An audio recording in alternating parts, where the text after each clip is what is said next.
Olá, estamos iniciando mais um programa Diversidade, uma parceria da TV PUC de São Paulo com o Conselho Regional de Psicologia de São Paulo.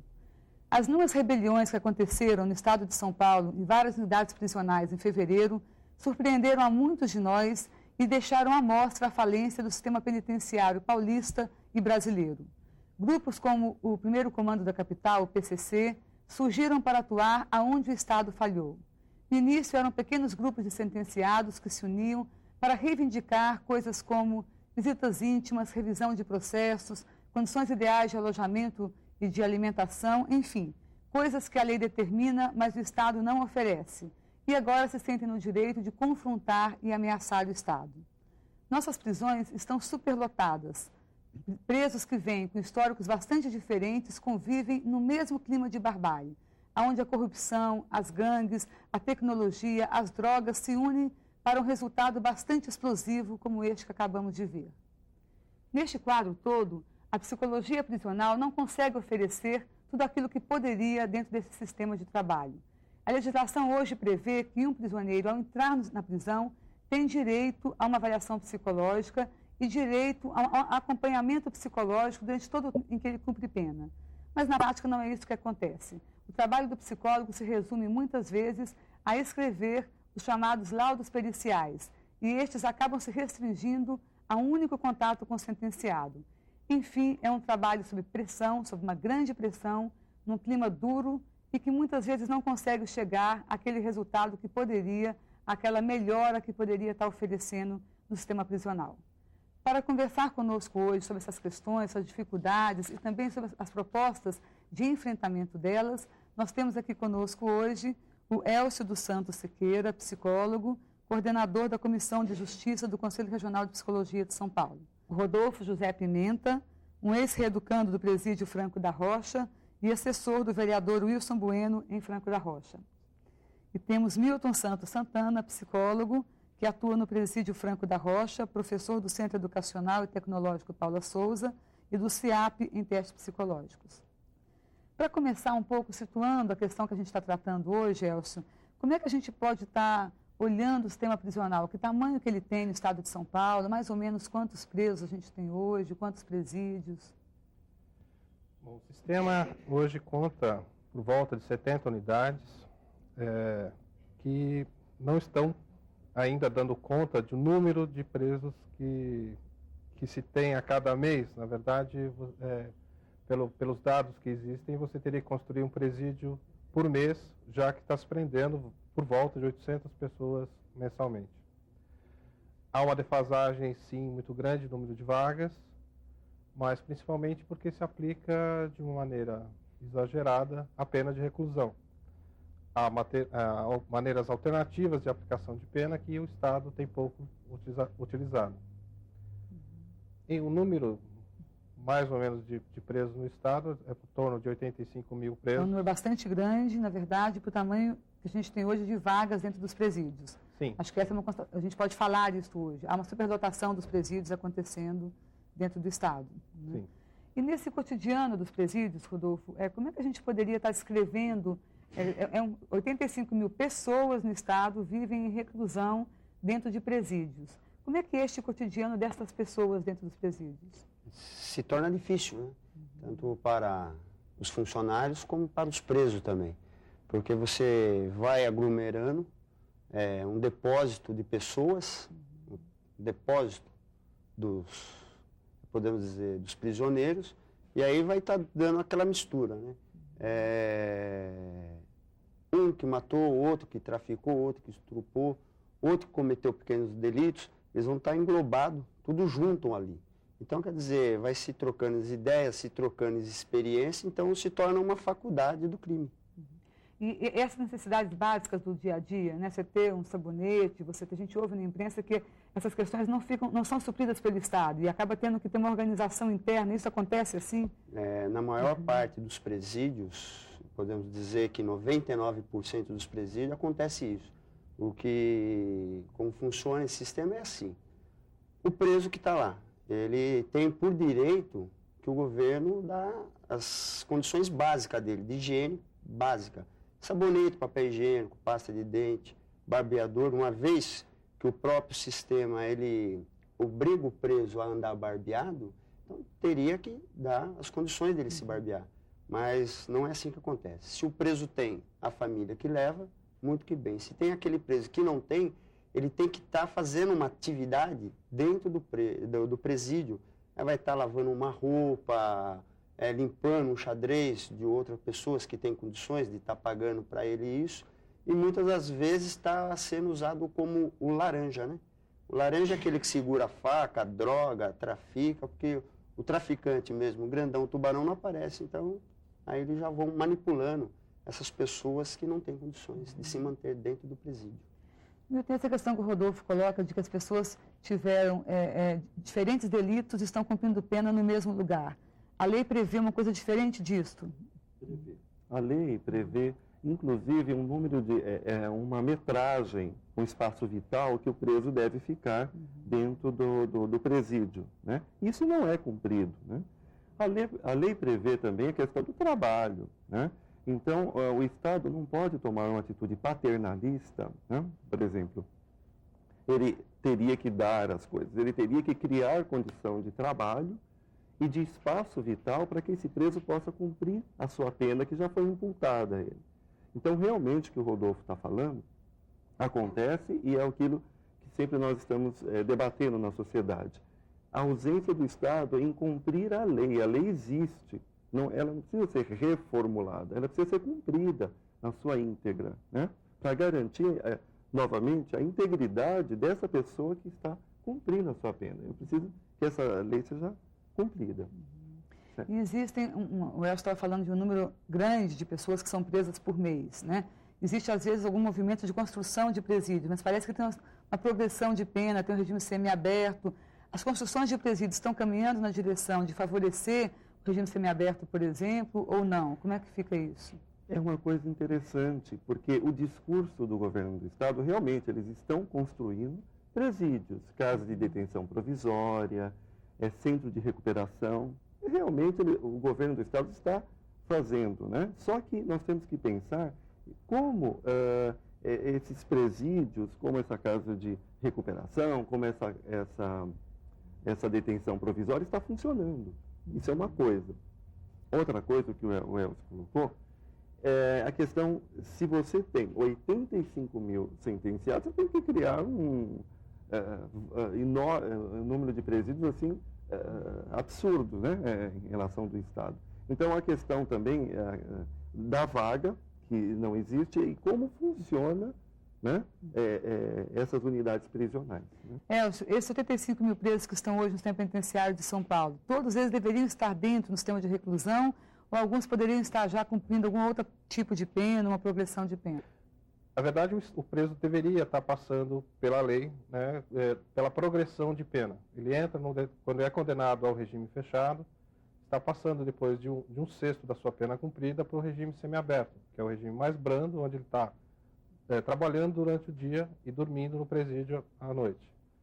Quer dizer, a chance onde ele está tendo de estar de novo reencontrando a sociedade, de novo está podendo trabalhar ou estudar.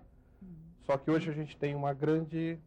o que se tem mais hoje é preso para o regime fechado. Quer dizer, existe o número de unidades prisionais do sistema semiaberto é bem reduzido.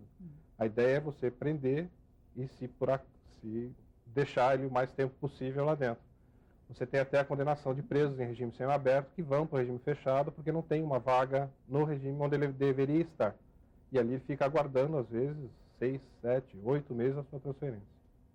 E quando fala dessa proposta do regime semiaberto, por exemplo, que começa a ter um novo contato com a sociedade, uma volta para a sociedade, como é que fica a questão do preconceito, Rodolfo? Ele existe também depois que se sai do presídio?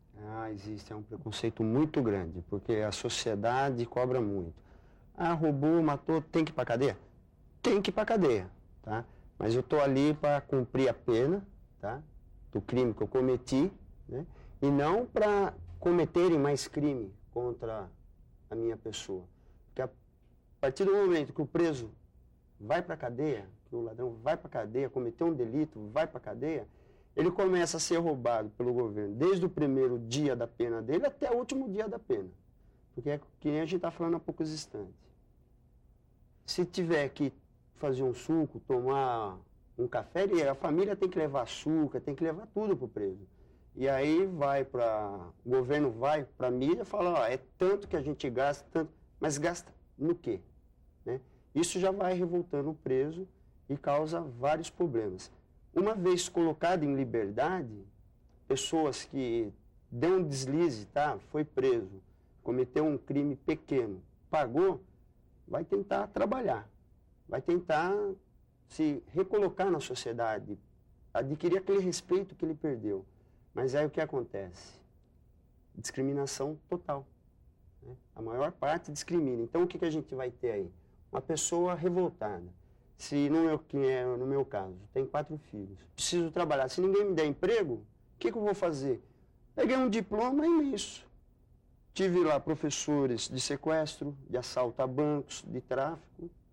Eu tenho os diplomas lá, qual que eu vou exercer? Então, quer dizer, tem que ter uma oportunidade para o reeducando que está sendo colocado em liberdade, para ele não voltar a cometer os crimes. Então, a sociedade discrimina e muito. E vocês que trabalham com as pessoas que estão também dentro, hoje, dos presídios, né? Como é que eles vivem esse estigma dessa condição que eles estão? Realmente, esse estigma existe no regime semiaberto, quando a gente vai oferecer para a sociedade, por exemplo, uma empresa, o trabalho do sentenciado, que ele pode sair para trabalhar e voltar para o presídio, as pessoas falam assim, mas eu vou trazer um criminoso para a minha empresa, né? Eu vou trazer uma pessoa que possa me dar dor de cabeça, mas e ladrão? Quer dizer, essa palavra ladrão, inclusive dentro do presídio, o próprio guarda, quer dizer, o próprio agente de segurança, trata o sentenciado de ladrão. Ô ladrão, vem aqui. Quer dizer, o estigma está dentro do presídio, o estigma está fora do presídio, porque, na verdade, o presídio também é uma representatividade, vamos dizer assim, dessa sociedade que está estigmatizando. Lá dentro também ele é estigmatizado. Né? O ladrão, você não tem esse direito, e a gente ouve casos aí até de violência contra o preso. Né? Bom, a universidade vai fazer um pequeno intervalo, mas volta já já para continuar conversando sobre a psicologia no sistema prisional. Fique conosco.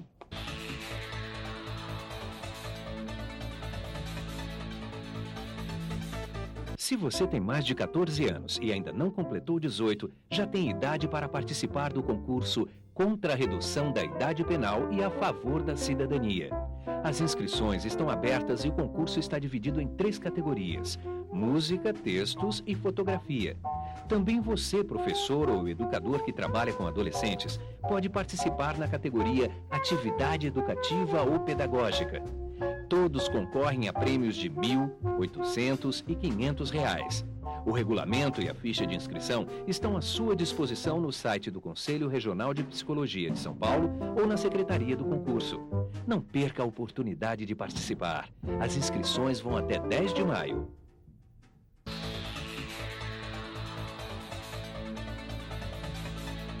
Olá, estamos de volta com Diversidade, um programa que é parceria do Conselho Regional de Psicologia de São Paulo e a TV PUC de São Paulo. Hoje estamos conversando sobre a psicologia no sistema prisional. Bom, nós falamos um pouco, né, dessa situação que nós temos hoje dentro dos presídios, que está bastante complicada, né? Os psicólogos trabalham neste clima. Quantos psicólogos são? Como é que estão distribuídos hoje nos presídios? O Estado de São Paulo hoje está com 273 psicólogos atuando no sistema. Há uma defasagem, algo em torno de mais 50% de vagas sobrando para esse profissional. E o trabalho hoje, como é que ele está acontecendo lá dentro? Pelo que a lei prescreve, nós deveríamos fazer acompanhamento da pena enquanto esse sujeito encontra-se no presídio. Mas, por uma deficiência do Estado, que deveria estar criando unidades diferenciadas para fazer esse laudo, que é o serviço que nós fazemos hoje, estamos restritos a essa função, que é fazer o laudo para discutir com a equipe se esse sentenciado tem ou não a possibilidade de estar sendo progredido de regime, saindo do fechado para o semiaberto ou para uma liberdade condicional. Hoje a gente faz laudos e é uma quantidade que, a média, em torno de 20 laudos por semana em cada unidade prisional. Então, só para ficar mais claro um pouco, né, como é que é esse papel do psicólogo hoje ele tem que fazer um laudo para ter a progressão da pena do preso. É uma avaliação para saber se esse preso tem ou não condições de estar sendo progredido do regime. Segue também a avaliação do assistente social, do psiquiatra, do diretor de produção, diretor de educação e diretor de disciplina. São essas pessoas que vão discutir numa comissão técnica de classificação, que esse é o termo, se o sentenciado pode estar sendo ou não progredido de regime. Em que condições esse laudo é feito? Condições físicas, condições de trabalho? Tem muitos encontros do psicólogo com o sentenciado? Como é que acontece isso? Não, geralmente é um encontro, 2 no máximo, né? Porque o psicólogo, como assistente social, outros profissionais também, nós temos deficiência de salas, nós não temos salas para trabalhar, nós não temos material básico, até folhas, coisas do gênero. Então, na verdade, as condições materiais de trabalho são ruins, né? Para você ter uma ideia, até o espaço físico nós não temos. Quer dizer, nós temos uma sala que abriga todos os profissionais da área de reabilitação, onde está o psicólogo, né? Então, as condições de... E esse laudo acaba tendo, então, um peso importante na discussão da progressão da pena do sentenciado. E como é que é isso, Rodolfo? Essa relação de vocês com a equipe técnica, quando estão lá dentro ainda? A princípio, quando o preso não conhece, não tem ainda o primeiro contato, ele fica apreensivo, né? Porque o psicólogo, a equipe técnica, ele se torna o juiz, né, daquele sentenciado. É ele que vai fazer a avaliação, né, de tudo, trabalho, escola.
Olá, estamos iniciando mais um programa Diversidade, uma parceria da TV PUC de São Paulo com o Conselho Regional de Psicologia de São Paulo.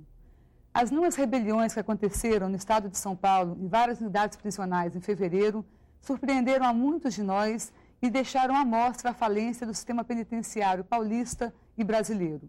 Grupos como o Primeiro Comando da Capital, o PCC, surgiram para atuar aonde o Estado falhou. No início eram pequenos grupos de sentenciados que se uniam para reivindicar coisas como visitas íntimas, revisão de processos, condições ideais de alojamento e de alimentação, enfim, coisas que a lei determina, mas o Estado não oferece. E agora se sentem no direito de confrontar e ameaçar o Estado. Nossas prisões estão superlotadas. Presos que vêm com históricos bastante diferentes convivem no mesmo clima de barbárie, onde a corrupção, as gangues, a tecnologia, as drogas se unem para um resultado bastante explosivo como este que acabamos de ver. Neste quadro todo, a psicologia prisional não consegue oferecer tudo aquilo que poderia dentro desse sistema de trabalho. A legislação hoje prevê que um prisioneiro, ao entrar na prisão, tem direito a uma avaliação psicológica e direito a um acompanhamento psicológico durante todo o tempo em que ele cumpre pena. Mas na prática não é isso que acontece. O trabalho do psicólogo se resume muitas vezes a escrever os chamados laudos periciais, e estes acabam se restringindo a um único contato com o sentenciado. Enfim, é um trabalho sob pressão, sob uma grande pressão, num clima duro e que muitas vezes não consegue chegar àquele resultado que poderia, aquela melhora que poderia estar oferecendo no sistema prisional.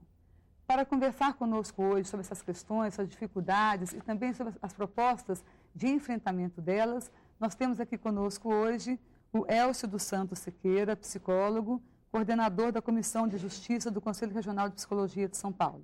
O Rodolfo José Pimenta, um ex-reeducando do Presídio Franco da Rocha e assessor do vereador Wilson Bueno em Franco da Rocha. E temos Milton Santos Santana, psicólogo, que atua no Presídio Franco da Rocha, professor do Centro Educacional e Tecnológico Paula Souza e do CIAP em testes psicológicos.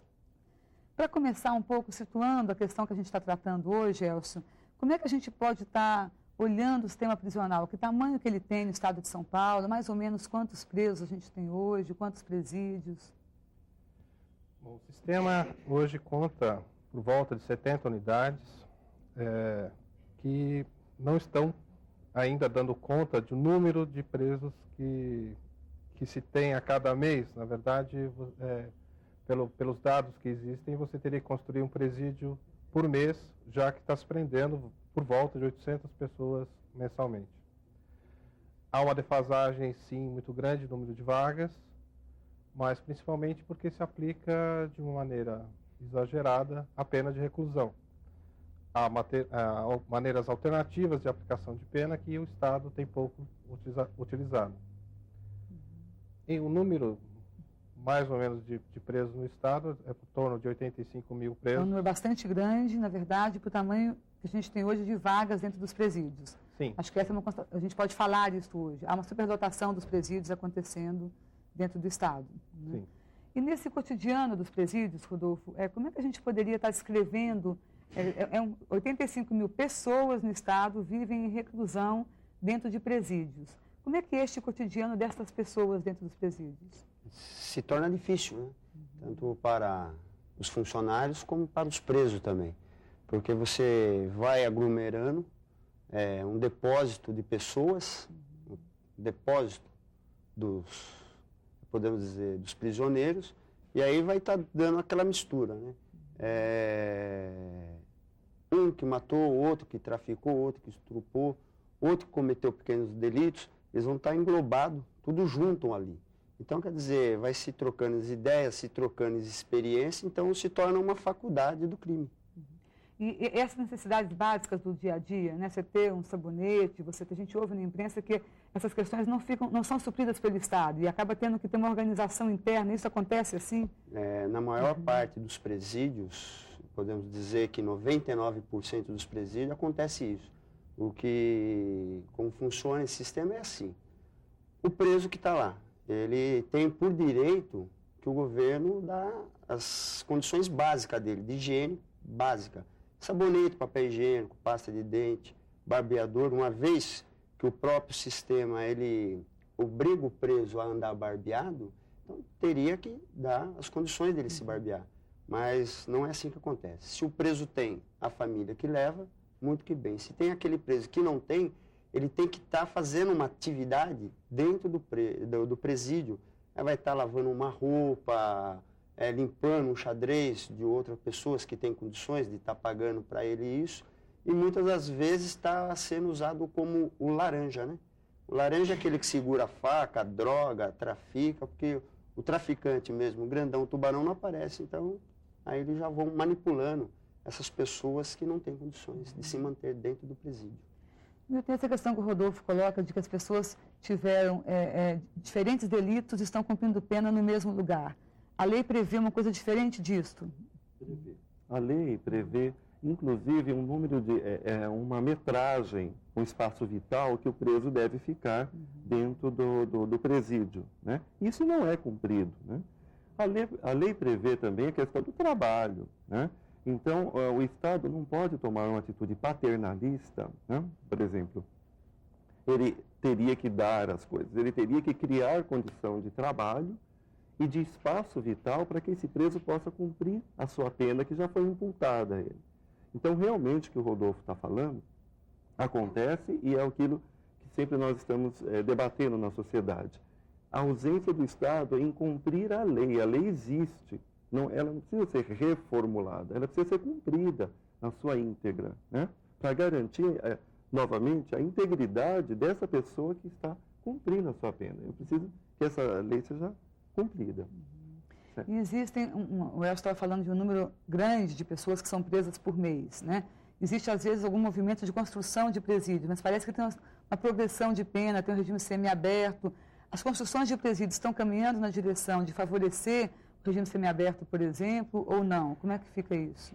É uma coisa interessante, porque o discurso do governo do Estado, realmente, eles estão construindo presídios, casas de detenção provisória, centro de recuperação. Realmente, o governo do Estado está fazendo, né? Só que nós temos que pensar como esses presídios, como essa casa de recuperação, como essa detenção provisória está funcionando. Isso é uma coisa. Outra coisa que o Elcio colocou é a questão, se você tem 85 mil sentenciados, você tem que criar um número de presídios assim, absurdo, né, em relação do Estado. Então, a questão também da vaga, que não existe, e como funciona, né, essas unidades prisionais. Né? Esses 75 mil presos que estão hoje no sistema penitenciário de São Paulo, todos eles deveriam estar dentro do sistema de reclusão, ou alguns poderiam estar já cumprindo algum outro tipo de pena, uma progressão de pena? Na verdade, o preso deveria estar passando pela lei, né, pela progressão de pena. Ele entra, quando é condenado ao regime fechado, está passando depois de um sexto da sua pena cumprida para o regime semiaberto, que é o regime mais brando, onde ele está trabalhando durante o dia e dormindo no presídio à noite. Quer dizer, a chance onde ele está tendo de estar de novo reencontrando a sociedade, de novo está podendo trabalhar ou estudar. Só que hoje a gente tem uma grande... o que se tem mais hoje é preso para o regime fechado. Quer dizer, existe o número de unidades prisionais do sistema semiaberto é bem reduzido. A ideia é você prender e se deixar ele o mais tempo possível lá dentro. Você tem até a condenação de presos em regime semiaberto que vão para o regime fechado porque não tem uma vaga no regime onde ele deveria estar. E ali ele fica aguardando, às vezes, 6, 7, 8 meses a sua transferência. E quando fala dessa proposta do regime semiaberto, por exemplo, que começa a ter um novo contato com a sociedade, uma volta para a sociedade, como é que fica a questão do preconceito, Rodolfo? Ele existe também depois que se sai do presídio? Existe, é um preconceito muito grande, porque a sociedade cobra muito. Roubou, matou, tem que ir para a cadeia? Tem que ir para a cadeia, tá? Mas eu estou ali para cumprir a pena, tá? Do crime que eu cometi, né? E não para cometerem mais crime contra a minha pessoa. Porque a partir do momento que o preso vai para a cadeia, que o ladrão vai para a cadeia, cometeu um delito, vai para a cadeia, ele começa a ser roubado pelo governo desde o primeiro dia da pena dele até o último dia da pena. Porque é que nem a gente está falando há poucos instantes. Se tiver que fazer um suco, tomar um café, a família tem que levar açúcar, tem que levar tudo para o preso. E aí o governo vai para a mídia e fala, é tanto que a gente gasta, tanto, mas gasta no quê? Né? Isso já vai revoltando o preso e causa vários problemas.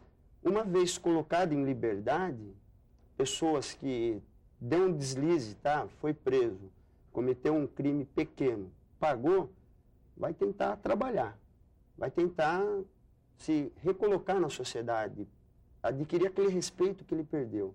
Mas aí o que acontece? Discriminação total. Né? A maior parte discrimina. Então o que a gente vai ter aí? Uma pessoa revoltada. Se no meu caso, tenho 4 filhos, preciso trabalhar. Se ninguém me der emprego, o que eu vou fazer? Peguei um diploma imenso. Tive lá professores de sequestro, de assalto a bancos, de tráfico. Eu tenho os diplomas lá, qual que eu vou exercer? Então, quer dizer, tem que ter uma oportunidade o reeducando que está sendo colocado em liberdade, para ele não voltar a cometer os crimes. Então, a sociedade discrimina e muito. E vocês que trabalham com as pessoas que estão também dentro, hoje, dos presídios, né? Como é que eles vivem esse estigma dessa condição que eles estão? Realmente, esse estigma existe no regime semiaberto, quando a gente vai oferecer para a sociedade, por exemplo, uma empresa, o trabalho do sentenciado, que ele pode sair para trabalhar e voltar para o presídio, as pessoas falam assim, mas eu vou trazer um criminoso para a minha empresa, né? Eu vou trazer uma pessoa que possa me dar dor de cabeça, mas e ladrão? Quer dizer, essa palavra ladrão, inclusive dentro do presídio, o próprio guarda, quer dizer, o próprio agente de segurança, trata o sentenciado de ladrão. Ô ladrão, vem aqui. Quer dizer, o estigma está dentro do presídio, o estigma está fora do presídio, porque, na verdade, o presídio também é uma representatividade, vamos dizer assim, dessa sociedade que está estigmatizando. Lá dentro também ele é estigmatizado. Né? O ladrão, você não tem esse direito, e a gente ouve casos aí até de violência contra o preso. Né? Bom, a universidade vai fazer um pequeno intervalo, mas volta já já para continuar conversando sobre a psicologia no sistema prisional. Fique conosco.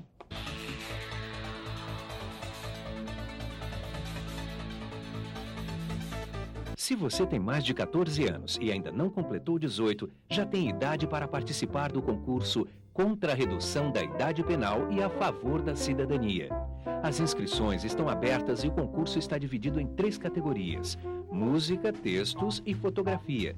Também você, professor ou educador que trabalha com adolescentes, pode participar na categoria atividade educativa ou pedagógica.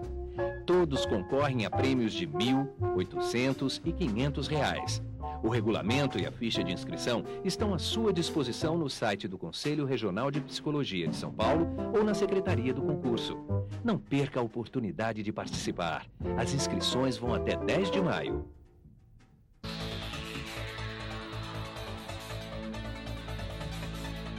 Olá, estamos de volta com Diversidade, um programa que é parceria do Conselho Regional de Psicologia de São Paulo e a TV PUC de São Paulo. Hoje estamos conversando sobre a psicologia no sistema prisional. Bom, nós falamos um pouco, né, dessa situação que nós temos hoje dentro dos presídios, que está bastante complicada, né? E os psicólogos trabalham neste clima. Quantos psicólogos são, Elcio? Como é que estão distribuídos hoje nos presídios? O Estado de São Paulo hoje está com 273 psicólogos atuando no sistema.